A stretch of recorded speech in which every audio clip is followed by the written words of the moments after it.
Good morning. Good morning. How the devil are you doing? I'm going to say good morning to Gary Muirhead, who's just said, good morning, everyone. Another fine day in Gotham City. Yes, it is indeed. The hat today. I don't know if you can see it. I'll show you a little bit closer. You see it's got the word DeHarco written on it.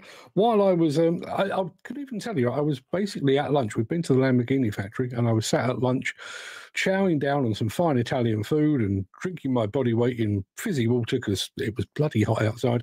And somebody told me that DeHarco, the company on my hat, have gone pop.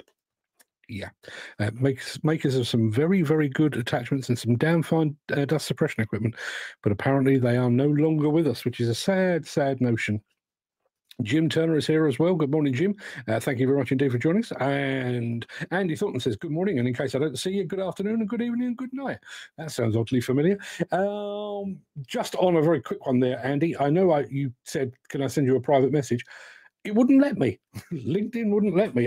I'm sure you've seen that the fact that you and I are now connected on LinkedIn, but it would not let me send you a message. So my message to you is maybe we do it a different way. I don't know. But listen, we'll figure it out one of these days. I know Dan Cullen's here very early doors, way back at 4:56, and even earlier still, Peter McKenna was here at 2:29. What does this even look like at 2:29 in the morning? I've no idea. Chris Ford is here as well. Good day to you all. Hopefully not going to block the crusher today. Does that mean that you kind of did yesterday, Chris?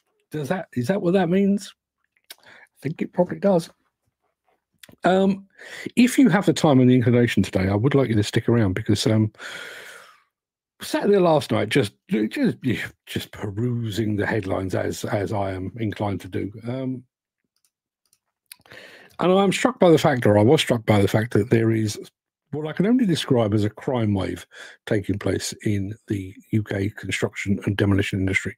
You think about CMA investigation, plant theft, fuel theft, collusion, bid rigging, recruitment, labour supply companies bribing people and all. So that is the subject of today's morning monologue. As you're probably well aware, there is this guy who is promising to be a whistleblower. The more I think about it, the more I think, well, you blow your whistle. Excuse me, blow your whistle all you like. And yes, you may shake loose a few new names and a few new aspects of the industry, but I don't think he's likely to tell anyone anything we don't already know. And I am concerned that it is now kind of part and parcel of the industry. So that's going to be the morning monologue today. Ken Hatcher is feeling hot down in Wales. Wales is a lovely place to be when it's sunny, though, I have to say. It's a bloody awful place to be when it's pissing with rain, but it's a fantastic place to be when the sun is. Much like Cornwall. Cornwall, you get Cornwall on a good day, it is glorious. Why would you want to be anywhere else? Get Cornwall on a bad day, and you'd rather be anywhere else. That seems to be the way it works. Anyway, people, got a packed show, including one longer than usual film. We're going to take a good close look at the D100 Develon dozer, which is going to be about a 9-minute film, which is way longer than we normally do. But I think it's worth it. And Dan Cullen has rejoined us. He was here, he went away, and he's back. Morning, y'all, he says. Morning, Dan. You are here just as the fun is about to begin. So, here we... I've lost my thing. There we are. Without further ado, let me roll the intro, post the question of the day, and get this show on the road.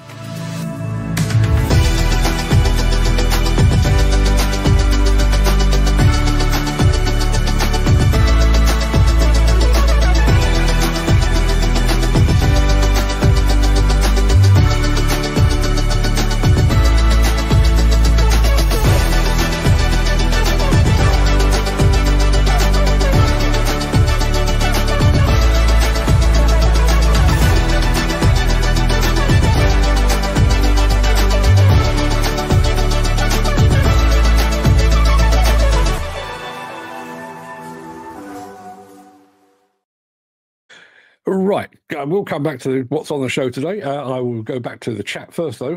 Going back to all things about collusion and theft and corruption and what have you. Ken Hatcher says it just shows the managers and directors that are running the company and running the industry, I would suggest. Dan Cullen, yippee, it's Friday, it is. And Gary says, funny you should say that. We had over 50 grand's worth of copper cable stolen over the weekend, and they were in again last night stealing metal and copper parts, probably for scrap, as the price is high just now. Yep, nothing like a spike in scrap prices for metal theft, much the same as you put the landfill price up and guaranteed you'll get more fly tipping. And just as a small aside, and bear with me a second, I'm just going to go over to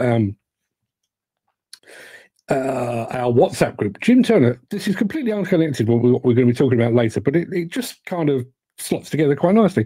He says, too many construction civil firms are really only management or mismanagement companies nowadays. They screw the jobs up so much that everyone struggles to clear a profit, and they don't shoulder any risk because everyone below them is on a price. That will come into play when we're talking about that later on, and I will come back to that in the fullness of time. But first of all, it is Friday, the 11th of January. Welcome to the Breakfast Show. I am your host, Mark Anthony, the Walrus of Demolition, the Lord High Chancellor of live streaming. In today's show, we're going to be checking out the Bobcat L285 wheel loader. We're going to take a really in-depth look at the Develon D100 dozer. Venieri is targeting utilities companies and utilities applications. And we're looking at some brute force and how it gets the job done with the Hurricane drop hammer. Plus, as I've already said, morning monologue today, construction's crime wave. I'm going to say a very quick good morning to Mark Whiting, who has just arrived. Mark, I will... not in the biblical sense. I will press your button. There we are. And good morning also to Jonathan Duras, who is here as well. Good morning, everyone. Thank you very much indeed for being here. I have promised you I would remind you, and Dan, on the subject of corruption and collusion, look at the situation at Hinkley too. Indeed, pretty much any project or major project you come to think of.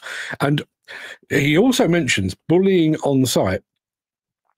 I'm not even getting into that. I'm not even getting into bullying. I'm not getting into misogyny, racism, homophobia. I'm talking about,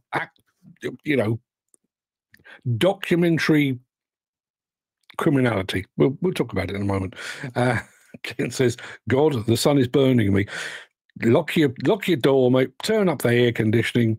Turn up your speakers because we're about to get into it. I do need to remind you very quickly of our question of the day, which looks like this.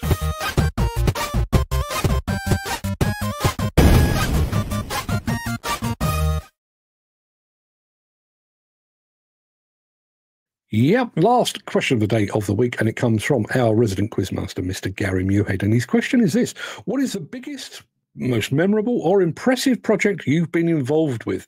Now, obviously, I kind of sit on the periphery. I go and look at things. I don't really get involved in them. There may be a footprint or two in some concrete somewhere that I may not have done inadvertently. I did go out into the middle of the English Channel to a rig where they were doing the test drilling ahead of the construction of the Channel Tunnel. So I was kind of early doors of that. I went to the Meadowhall development in Sheffield when it was just a shell and the concrete floors were being poured. I also went to the site of what would be the London 2012 Olympic Village and the London Stadium, home, as you all know, of the mighty West Ham. Sadly, I also witnessed the demolition of West Ham's former home, the Bowling Ground. But what about you? Is there... looking back over your career, is there a project that you look back on with pride and I was part of that mammoth project? Let us know in the chat. Speaking of the chat, let me just go over here. Dan says, Ken, lucky you're not ginger. Yeah, absolutely. My son Fred has really got the golf bug at the moment. He's playing 3, 4, sometimes 5 times a week, and his golf partner is ginger. And Fred comes back looking bronzed and Adonis-like. His mate comes back looking like a Belisha beacon. Ken says, I'm sat in the van at breakfast, always walk to the van to stretch my legs. Well, in that case, I hope the acoustics in your van are working well. Dan says, Crossrail, A417 missing link, 1 Bishopsgate in London. Some brilliant projects there. I went on to the Bishopsgate one as well, funnily enough. down in the basement where Brock were taking out some bits and pieces. Yeah, but keep those coming in. Major projects and memorable projects that you were involved in. While you're thinking over that, I'm going to play you this, and then we'll get on with the actual show itself. Nearly 12 minutes after we started.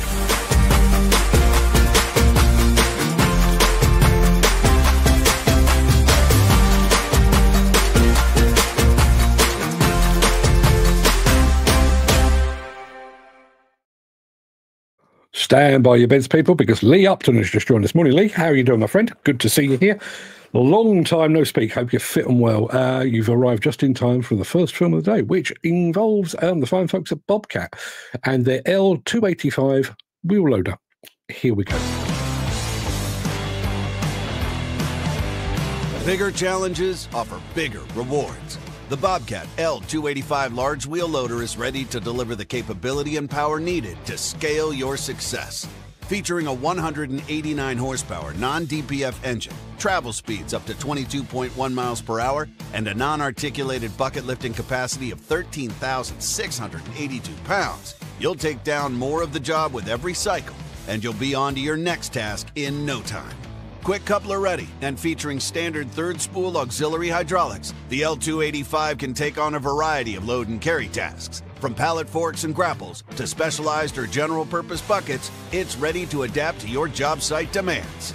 Standard equipped features on the L285 make operators more efficient and productive throughout the day. Automatic ride control detects when you're carrying heavy material and cushions the load to reduce spillage, increase operator comfort, and improve overall productivity. The L285 brings exceptional power and performance to every task with 3 selectable power modes. Power mode gives you the highest performance to quickly load and carry material with fast travel. Economy mode minimizes fuel consumption while reducing engine sound during light-duty tasks. Normal mode covers a wide variety of everyday tasks while enhancing fuel efficiency. Customize travel performance with 3 transmission modes and efficiently adapt to unique working conditions. The L285 is loaded with operator comfort features, including a fully adjustable air suspension seat, a high visibility cab with wide glass panels and a full glass door, and an 8-inch high-resolution touch display to monitor performance data, adjust machine settings, and access the rear-view camera.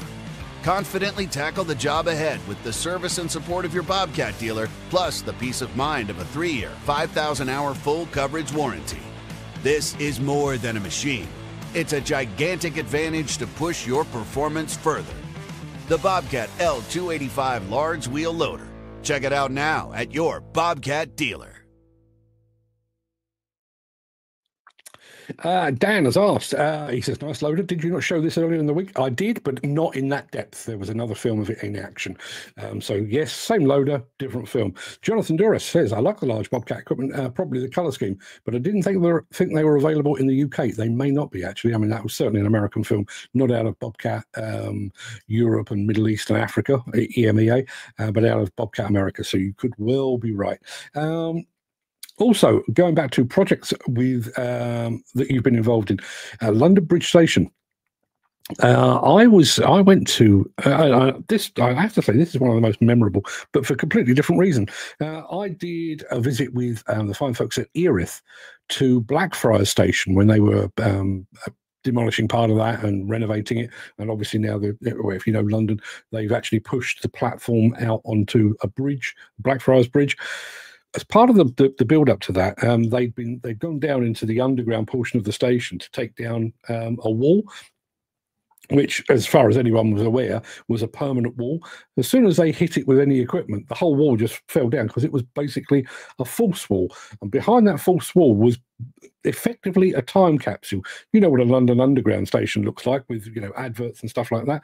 And the adverts that were still there intact have been protected from the elements and from dust and light and everything else.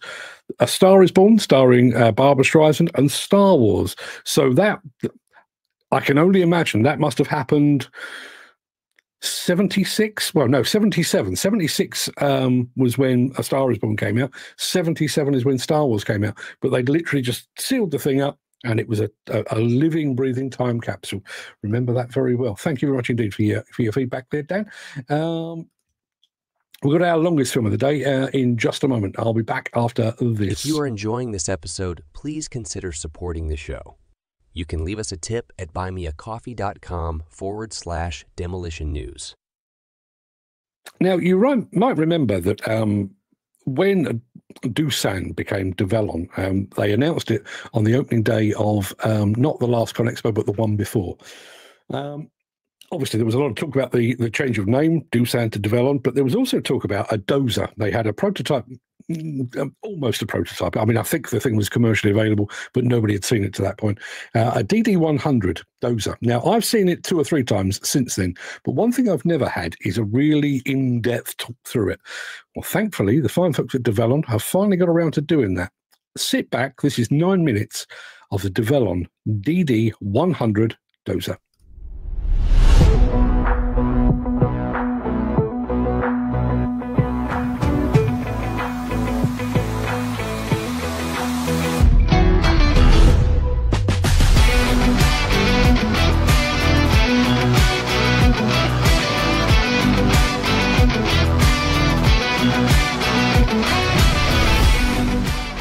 Hello, I'm Jacob Sherman, Dozer and CTL Product Manager for Develon in North America.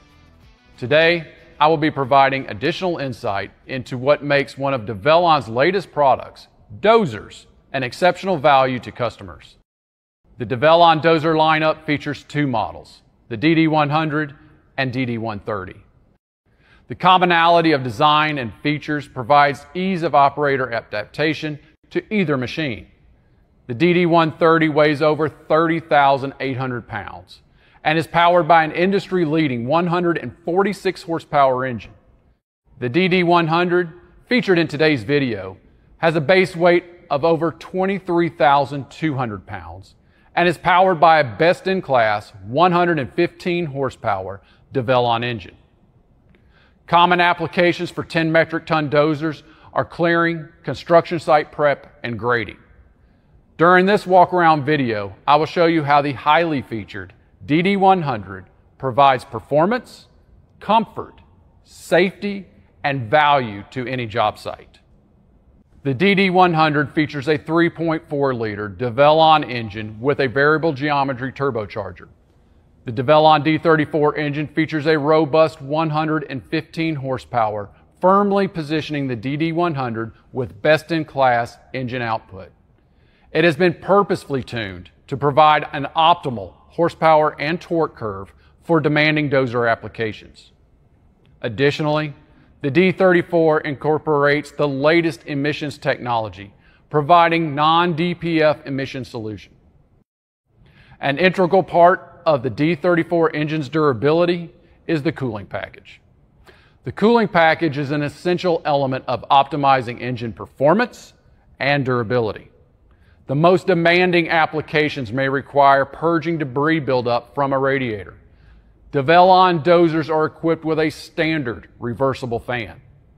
This standard feature provides operators a highly effective engine cooling management system. Engine cooling is also aided by positioning the radiator outside the engine compartment in the rear of the dozer. The rear radiator placement reduces risk of heat transfer from the engine. This design also enables a smaller and narrower engine compartment, providing added forward visibility. The undercarriage of a dozer is one of the most critical parts of the machine.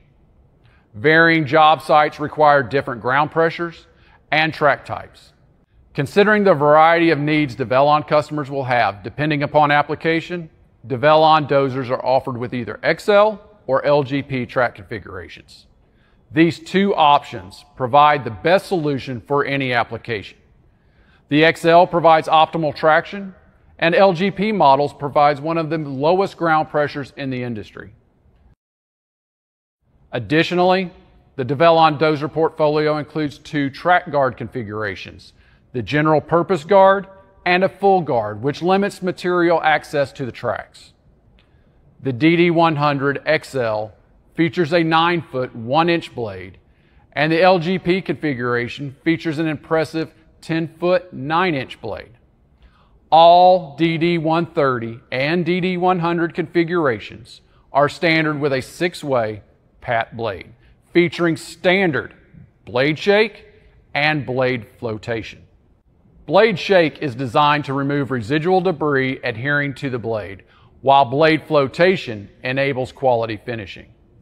The DD100 LGP features a 7-inch wider undercarriage than the DD100 XL configuration, enabling minimal surface disruption due to a low ground pressure of 4.3 psi. Likewise, the DD130 LGP features a high blade capacity with a nearly 12-foot wide blade, over 21 inches larger than the XL configuration.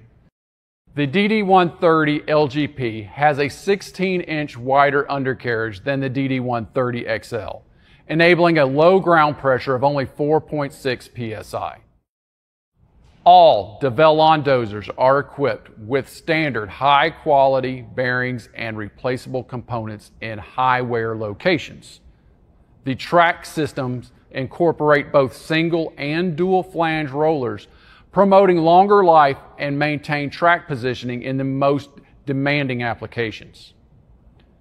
Grease ports provide one grease point to service multiple locations. This is a standard feature, providing convenience and promoting preventative maintenance. Now, moving to the inside, comfort comes standard with Develon, and this includes the Develon DD100. The DD100 features a standard premium high-back heated and cooled air suspension seat. The heated and cooled seat is complemented by a premium automotive-style HVAC unit. If staying connected to people off the job site is essential to your business, the DD100 features standard Bluetooth connectivity. Safety is a key driver to all Develon design machines, and the DD100 is no exception. Featuring narrow pillars, large glass area, and a standard rear view camera, all Develon dozers provide excellent operator visibility. When comparing against other dozers in the market, the DD100 has up to 59% better forward visibility. If weather conditions are an issue on the job site, Develon dozers are equipped with standard windshield wipers, enabling better visibility and operator confidence while operating. If a customer application requires illumination, LED lights are standard. Develon dozers leverage the latest technology, enabling operational efficiency and machine management efficiency. Develon dozers feature standard 2D grading functionality that allows even novice operators to grade with an exceptional level of accuracy. The integrated 2D functionality means you do not need GPS or a laser to take advantage of precision grading technology. Applications requiring 3D technology are easily accommodated, as Develon has partnered with industry-leading 3D providers. Utilizing an open architecture 3D design, Develon dozers are compatible with all three of the major 3D solutions. These include Leica, Topcon, and Trimble. All Develon dozers are standard with MyDevelon, a proprietary telematics solution. MyDevelon enables machine management of scheduled service, operational details, machine location, and more. Develon recognizes consumers desire a product receiving full support of the manufacturer. All Develon dozers feature an industry-leading, standard 36-month, 5,000-hour bumper-to-bumper warranty. In closing, the DD100 delivers for our customers and will deliver for you. Comfort is achieved by the premium cab, performance by the Develon D34 engine, which does not require a DPF, innovation by standard 2D grading technology, and enhanced job site safety with the inclusion of a standard rear view camera, as well as superior forward visibility. Develon and the Develon product portfolio are growing at a rapid pace. The Develon dozer lineup has grown to include 2 models consisting of 2 key configurations, the XL and LGP. Develon's focus is on providing highly featured machines as standard while providing exceptional performance and service after the sale will continue to be the cornerstone of our future products. To learn more about the Develon DD100 and the full Develon product offering, please visit our website at na.develon-ce.com or visit one of our more than 200 dealer locations throughout the US and Canada to experience what Develon can do for your job site.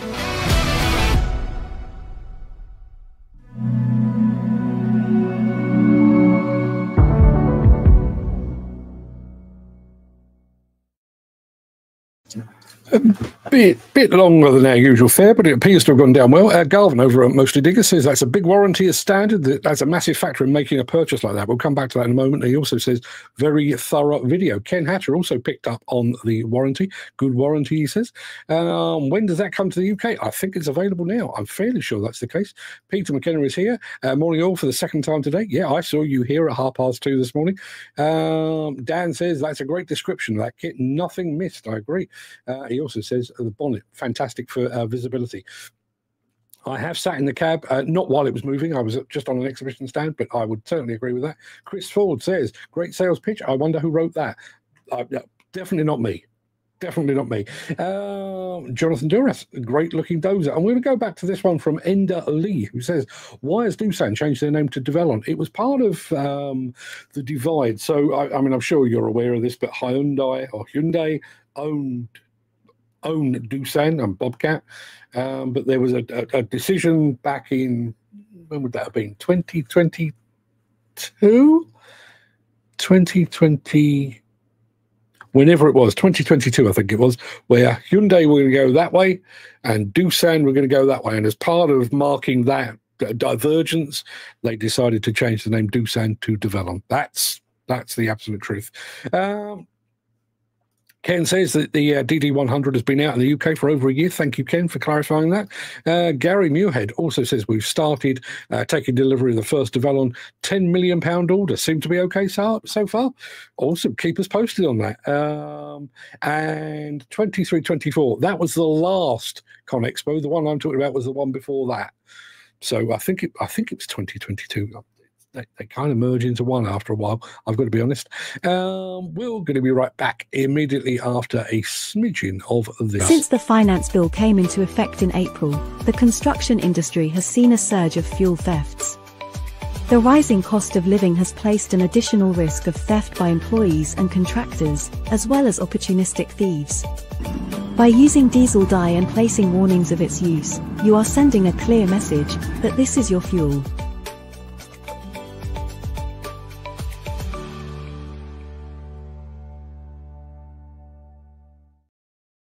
It is Venieri time. This time we're going to look at what they can do if you have a utilities company or a utilities application. They've got you covered.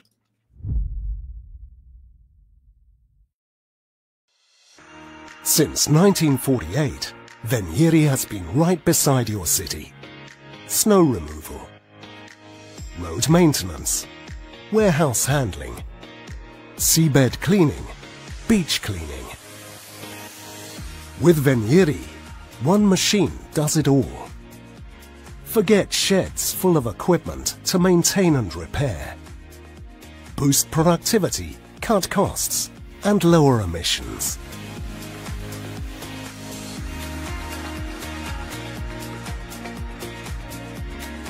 Venieri machines are true tool carriers, easy to operate and safe to use. Performance, top of the market.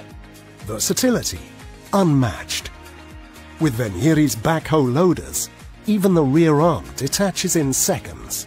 The Venieri's hydrostatic transmission ensures smooth operation with any attachment on the market. You can even reuse your current attachments. Venieri builds with the industry's best components.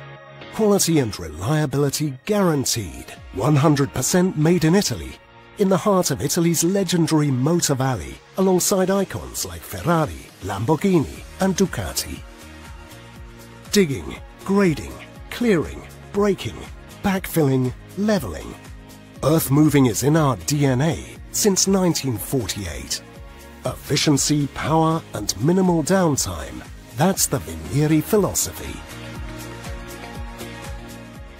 mowing, planting, ditch clearing, snow removal, spreading salt, road cleaning. Fast, nimble and ready for anything, Venieri is the smart, cost-effective choice for the public sector.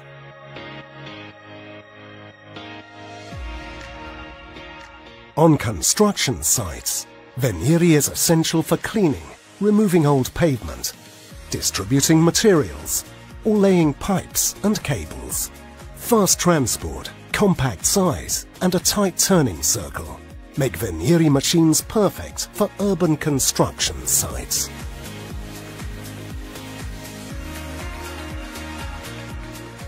Venieri, multifunction machines since 1948.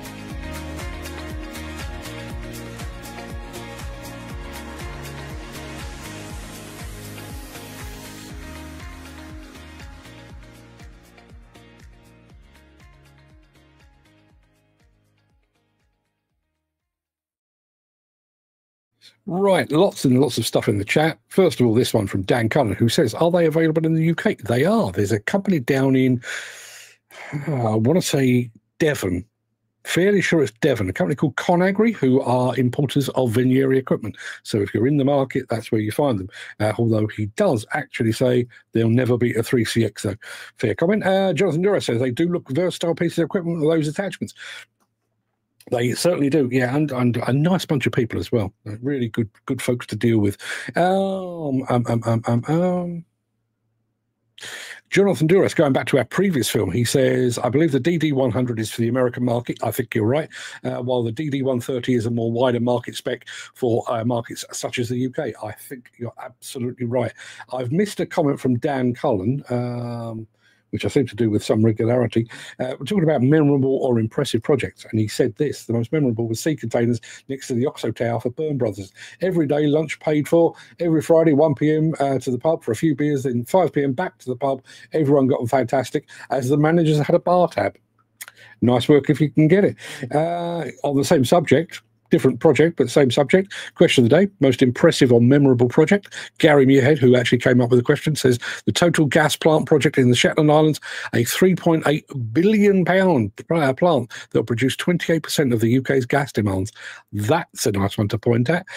Peter McKenna says delivering steel work for Seaforth's new container depot and the demolition of the MS Riverdance when she ran aground at Blackpool. I vaguely remember that one.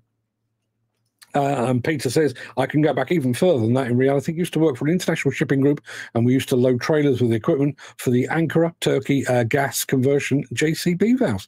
Indeed. And pipe fittings, he says. Well, fantastic stuff. You guys have been around, haven't you? We've got more. We have more. What have we got more?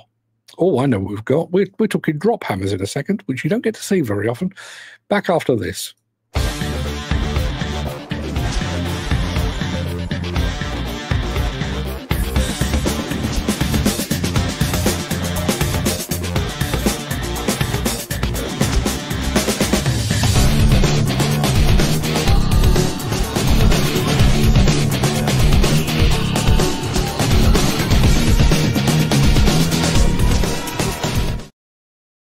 A very quick apology. If you can hear a vague hum in the background, it's because I've got a fan on under my desk.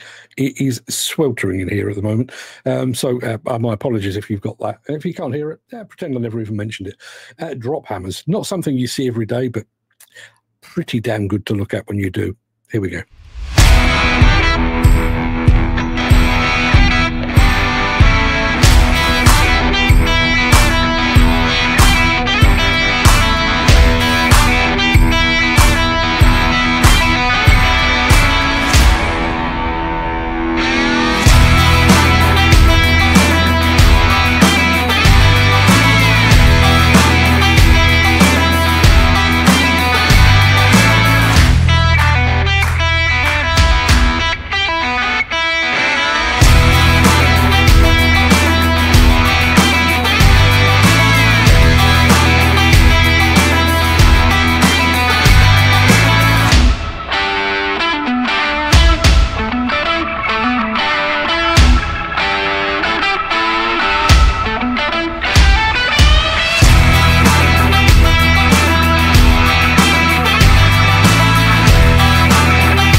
That right there is your hurricane, the hurricane drop hammer.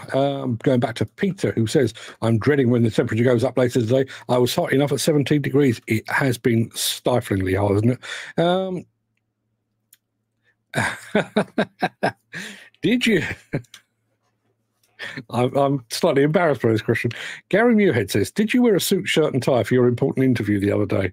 No, I didn't. But I did wear a shirt. I don't know the guy, although we're big buddies now. A guy called Sean Fitzgerald, an asbestos scientist, basically, and a geologist. I had a funny feeling he was going to turn up suitably attired, so I thought I'd better match. So I did actually iron myself a shirt, and I was looking a little bit tighter than I normally do. Didn't even have a hat on, so thank you for that, Gary. Dan says, wow, some tool. And Peter says, looks like a cruel torture device. Yeah, you wouldn't want to put your fingers under that, would you? And Dan is also saying, bloody hate this heat. Well, I say we, my other half went out and bought a cool mat, kind of a gel filled mat for our remaining dog to lay on. She's loving it. I'm half tempted to push her off and have a lay on it myself because he's lovely and cool. That pretty much wraps up the main part of this morning's show. I am going to roll the outro in just a second before leaping gazelle-like over into my morning monologue. If you can't stick around for that, please stay safe. Please stay safe, stay hydrated, stay cool if you possibly can. Look after yourself, your family, your friends, and your colleagues. I hope to see you again very soon. Ideally, Monday would be good because I will be back on Monday. But if you do have the time and the inclination, I will be back immediately after, when I can find it, after this.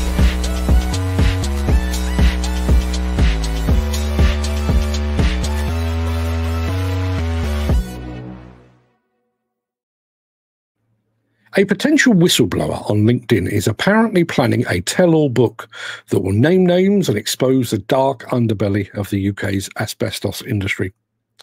If even half of what he is saying is true, the revelations contained within his book will cause a storm of unprecedented magnitude within the sector. Yet, in many ways, any such book will merely reinforce that which we already know. Corruption and criminality are rife within the UK demolition and construction industry.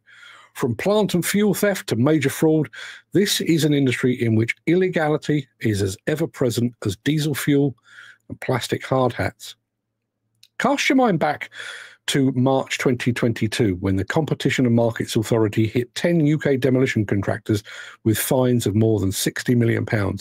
We all remember that. And yet that CMA investigation is far from unique. Back in 2016, the CMA, together with the Competition Commission, investigated the UK market for aggregates, cement and ready-mix concrete.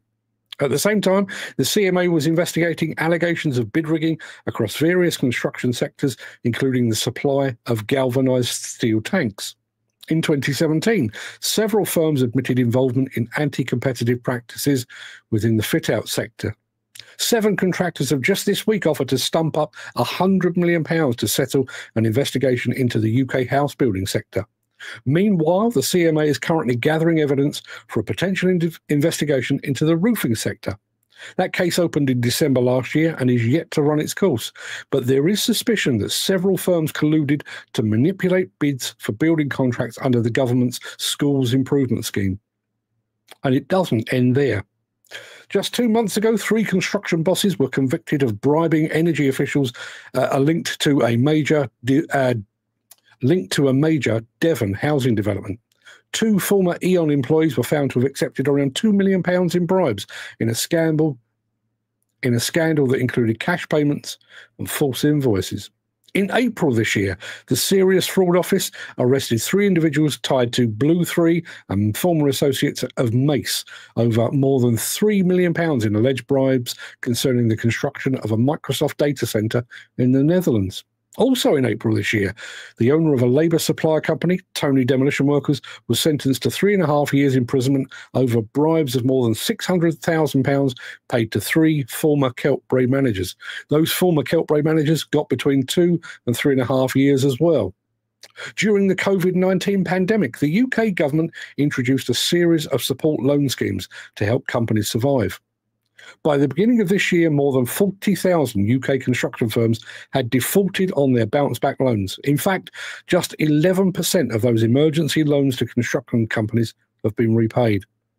More than 1,000 mid-sized construction firms have defaulted at least once on their Coronavirus Business Interruption Loan Scheme, or CBILS.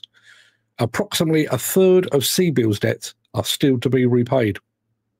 Now, you can't look at this scale of criminality that we're seeing and still pretend this is about a few bad apples.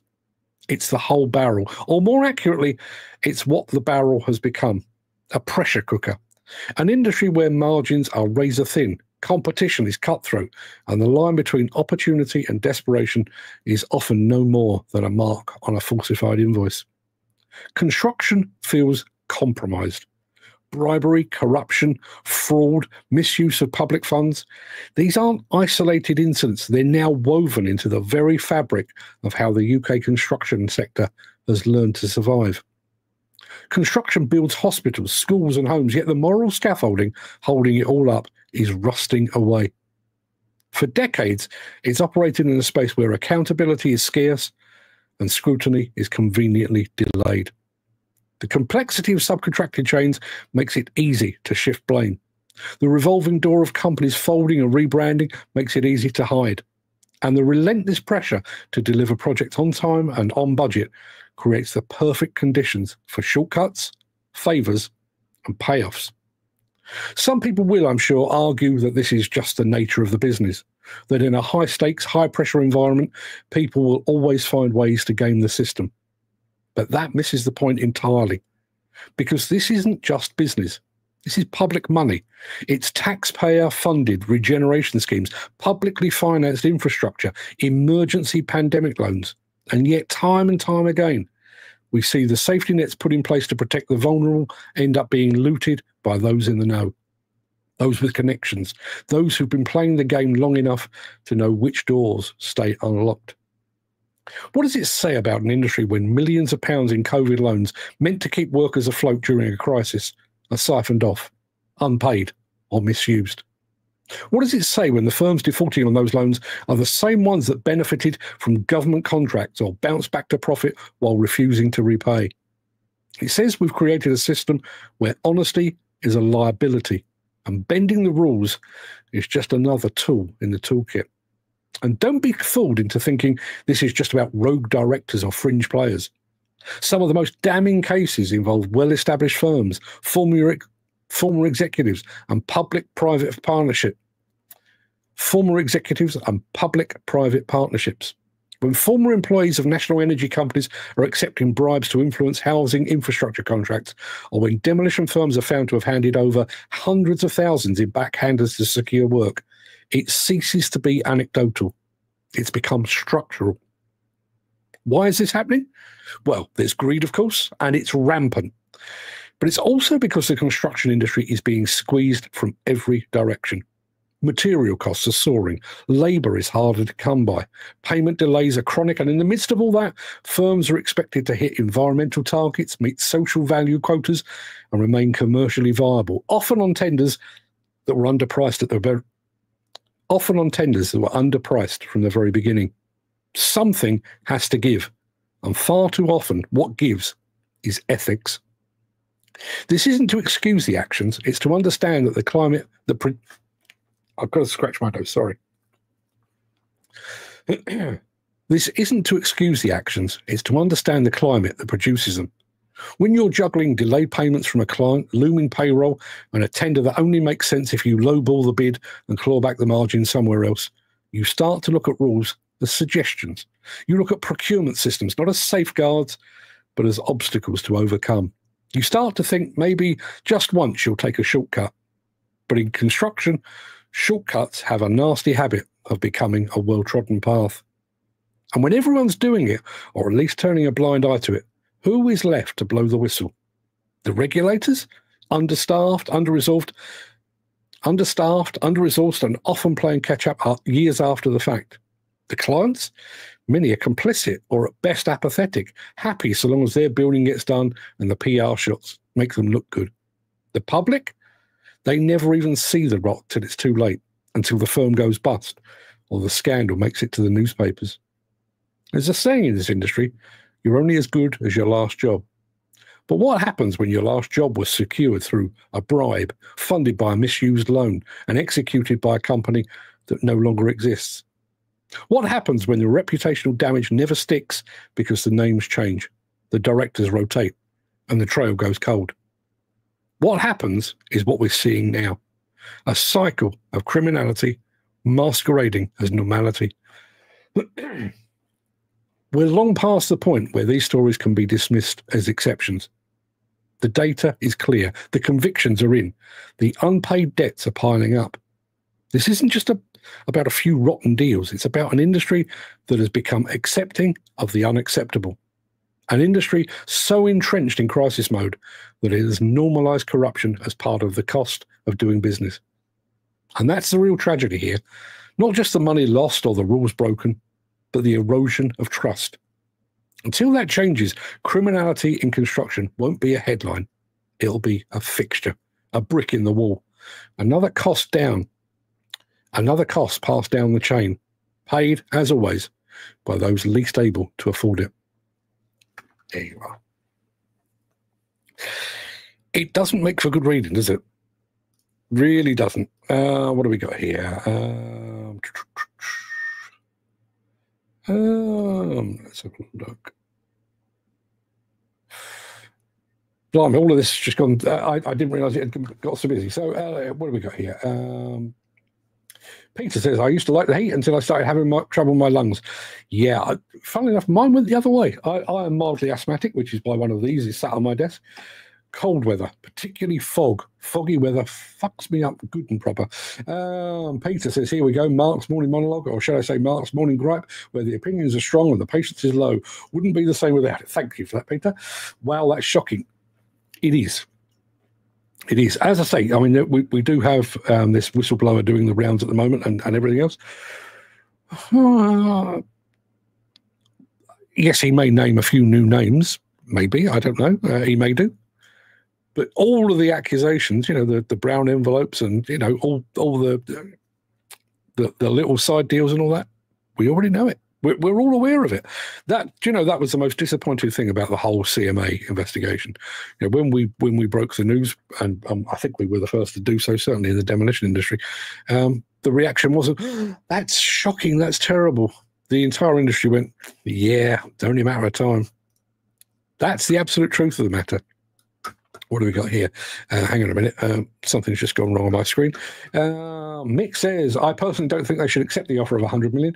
If that amount is offered, then how much was earned, or to use the right word, fraudulently earned? Yeah, this is going back to, we mentioned this earlier, a day or two ago, about 7 major UK house builders who have been under investigation by the CMA again, rather than take the fall and let the cards fall as they will and be actually fined, they have got together and they've offered the CMA £100 million.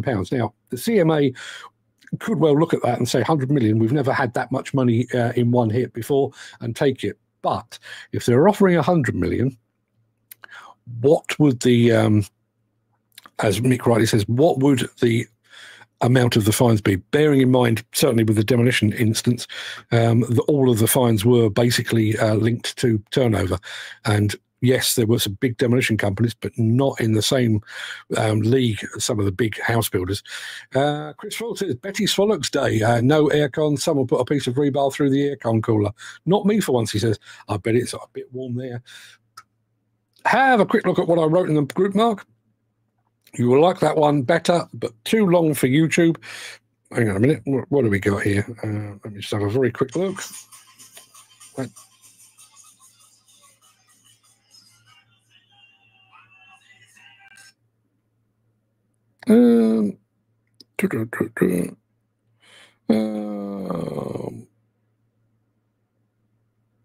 Right, okay, thank you for that, Peter. I'll share that at some point. Thank you very much indeed. He also says, not one hiccup, well done. And then the hiccups began. Yeah, I don't know what it is. There's something, I mean, I wouldn't say I particularly like public speaking. I guess this is a form of public speaking. It doesn't faze me. What it does do is give me an itchy nose. Peter, I spoke too soon. Yes, you're absolutely right. Got better. got better after his couple of slips and a nose scratch. I don't know. You can't even see it off. You can't even see it off. I can't sit here before the last film, scratch my nose a lot, and then think that'll be it. It just comes back. Let's have a look.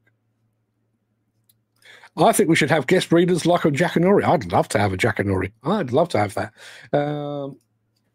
Dan says that's very well written. Look at Henry Construction. They're still after him and his family. Yeah. I handpicked. Let's be absolutely clear here. I handpicked. I mean, all of the CMA ones are, you know, in the public domain. The various bits and pieces about the Tony demolition workers, that's known. It's, you know, it's been prosecuted. People have got jail terms for it. One that I didn't mention because as far as I can see, there's no illegality, is the Danny Sullivan thing with Balfour Beatty and the two of them parting company. As I say, I think Balfour Beatty have actually publicly stated there's no illegality. But that on top of the Tony demolition workers, it makes you wonder, you know, what is the deal there? It is absolutely rife. And there's a lot that I can say about it. One of the things is I do think in the same way that when coal is compressed, it ultimately becomes a diamond. I think we've kind of got the opposite effect here in the UK demolition and construction industry, where the pressure is so intense, it doesn't become a diamond, it becomes a crime.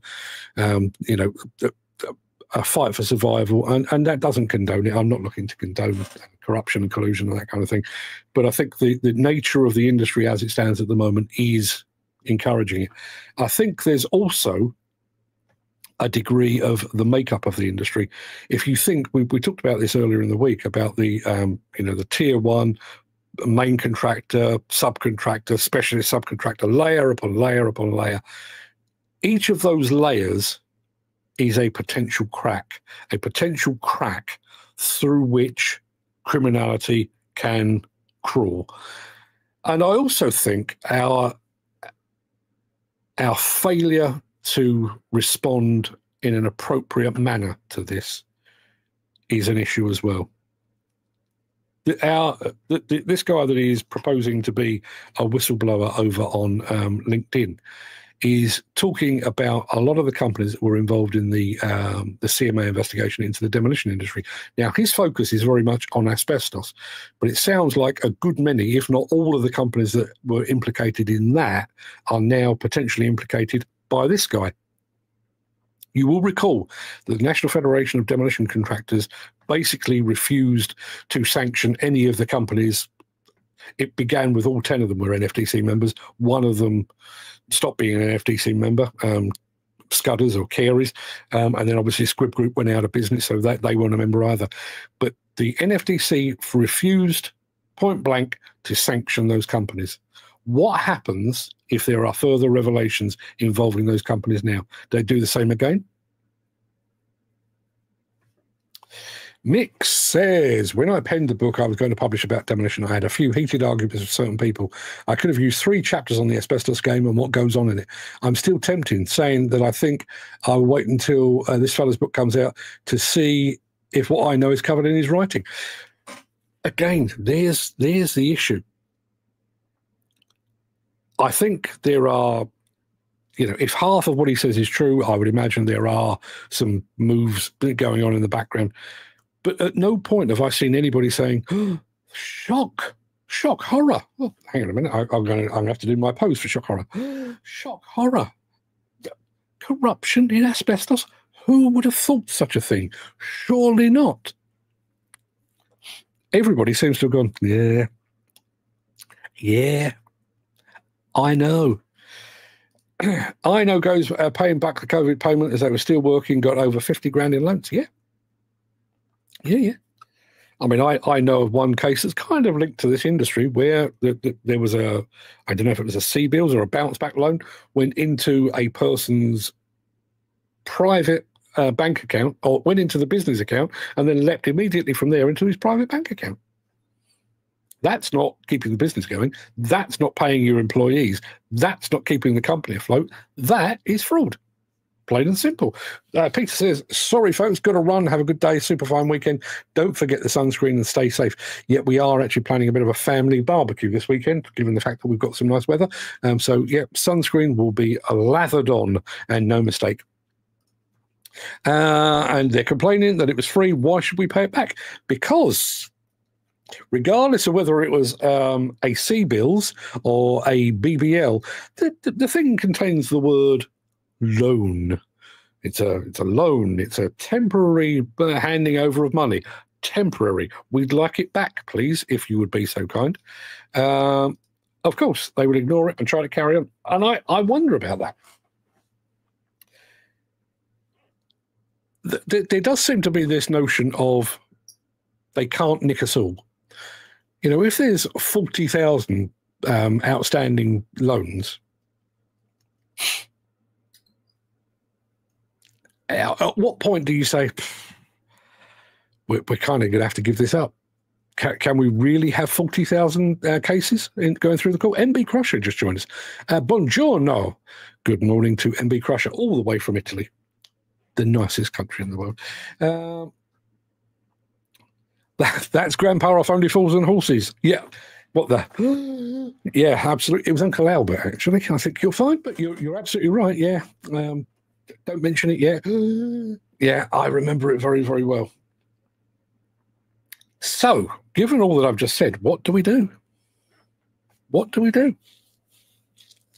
Do we just accept the fact that this is going to just be the state of the construction and demolition nation now?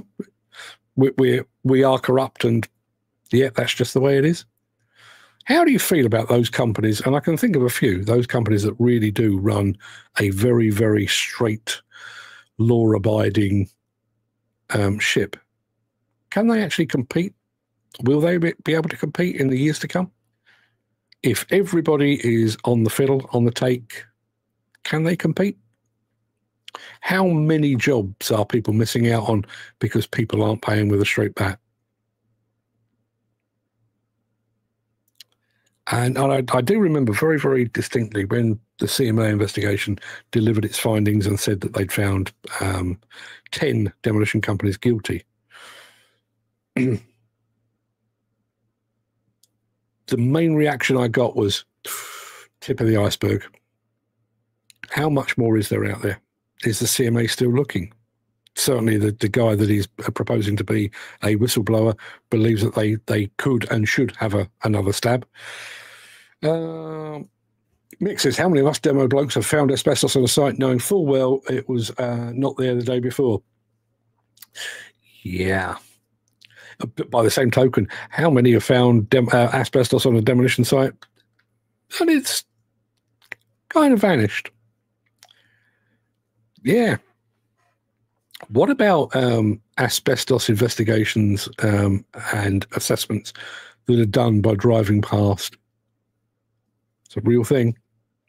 I was speaking to a demolition company, it must be about 18 months, 2 years ago, and they'd been called in to demolish a building. I think they were in Essex somewhere.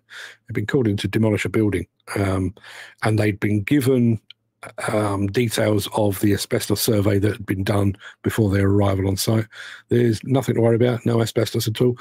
They went in there, opened one door, and not only was there asbestos present in its normal state, there was also asbestos that had been removed from other bits of the site and locked away behind lock and key, and the assessment hadn't picked it up. Yeah. Anyway, people, that's an hour. That is a whole hour of your life you're never getting back. So I'm going to love you and leave you. Somebody's just said, sup, mate? Not much, but thank you very much. I'm not going to try and pronounce your name because it is spelled ZXCGOKU8. But sup, back to you. Point being here, Mark, the cost of a job multiplies on finding a bit of abo. Yeah, well, yeah, absolutely. I knew what you were getting at. But yes, listen, the book of tricks is long and detailed, and therein lies. There's probably another episode of this to be had. on that sort of subject. So we now have a situation where a lot of contracts, both demolition and construction, are won at a price because, you know, ultimately, never mind what everyone says about the weighting of contract allocations, it's not down to employing local people. It's not down to social value. It's not down to environmental commitment. It ultimately comes down to price. So what you end up with is a situation where you have, you know, 5 different companies bid a job at £400,000, but the one that bid it at £300,000 gets the gig.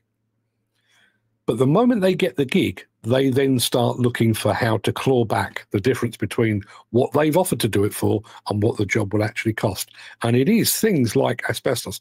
We did this job on good faith, but look at all this asbestos that we've suddenly discovered. We now need another £110,000. So rather than actually being the cheapest bid, they're now the most expensive. That's how it works.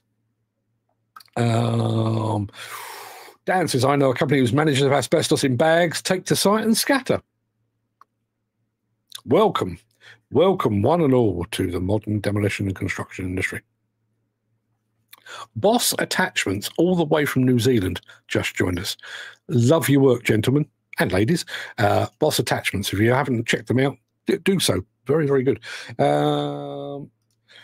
Had it for a few jobs, was on it's unbelievable. Just wind back a second here. And he says, I work with them and they've done this to extend the job. Just take a step back for a moment. Okay. Now, bearing in mind, 2 days ago, I interviewed a guy about asbestos and about the impact upon the population of the world, not just in construction. I'll bore you with all that at some point in the future. But in order to claw back some money or to make some additional profit, what Dan has just highlighted there is basically a company sprinkling poison, a known carcinogen, a cancer-inducing material. We've won the job, but we need to make a few quid more. There we go. There we go. Lovely. They are sprinkling cancer for a few quid more.